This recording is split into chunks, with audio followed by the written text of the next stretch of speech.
Assalamualaikum warahmatullahi wabarakatuh. Pada pertemuan kita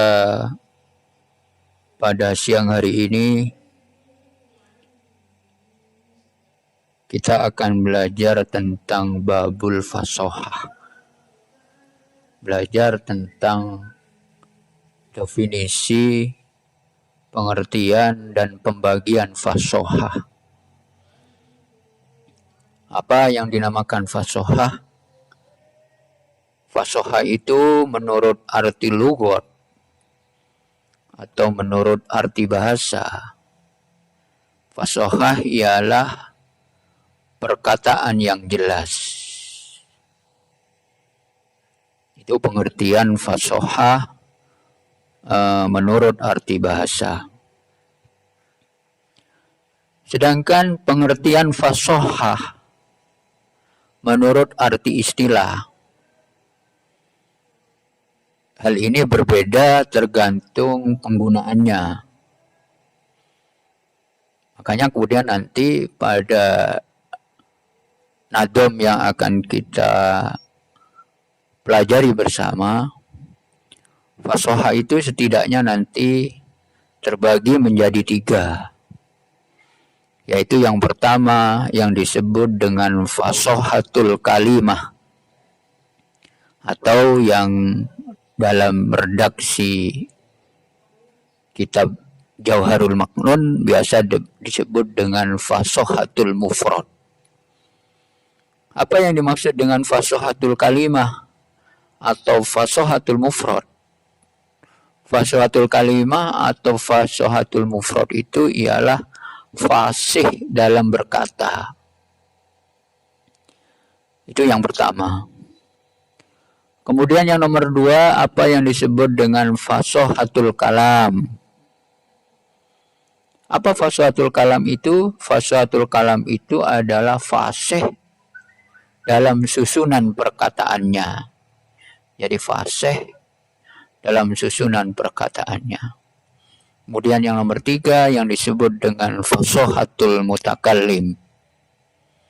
Yang ketiganya ini nanti mulai dari fasohatul kalimah, fasohatul kalam, dan yang ketiga fasohatul mutakallim akan kita urai pada pelajaran kitab Jauharul Maknun. Bismillahirrahmanirrahim. Fasohatul mufradi ayyakhluso min tanafurin gorobatin hulfin zukin. Jadi pada kajian kita pada nadom yang pertama ini kita akan belajar tentang definisi fasohatul kalimah, atau yang dalam redaksi lain biasa disebut dengan fasohatul mufrad. Fasohatul mufradi ayyakhluso min tanafurin gorobatin hulfin zukin. Jadi pengertian fasohatul mufrad atau fasohatul kalimah ialah kalimat itu harus memenuhi 3 unsur. Jadi kalimat itu dinamakan sebagai kalimat yang fasohah setidaknya dia telah memenuhi 3 unsur. Ayyakhluso min tanafurin gorobatin hulfin zukin. Apa 3 unsur yang menjadi syarat kalimat itu disebut dengan kalimat yang fasohah? Yang pertama syaratnya adalah urutan kalimat harus tidak tanafur. Urutan kalimat harus tidak tanafur. Apa tanafur itu? Tanafur itu kalimat yang sukar untuk diucapkan. Jadi kalimat itu, kalau Anda ingin membuat kalimat yang fasohah, pertama yang harus dihindari adalah kalimat-kalimat yang tanafur. Kalimat-kalimat yang sulit untuk diucapkan. Makanya disebutkan ayyakhluso min tanafurin.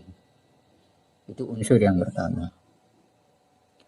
Kemudian unsur yang nomor 2, kalimat itu harus bersih dari sifat gorobah. Kalimat itu harus bersih dari sifat gorobah. Apa gorobah itu? Kalimat gorobah itu kalimat yang bagaimana? Gorobah itu, kalimat yang gorobah itu adalah kalimat yang sukar artinya. Kalimat yang sukar artinya.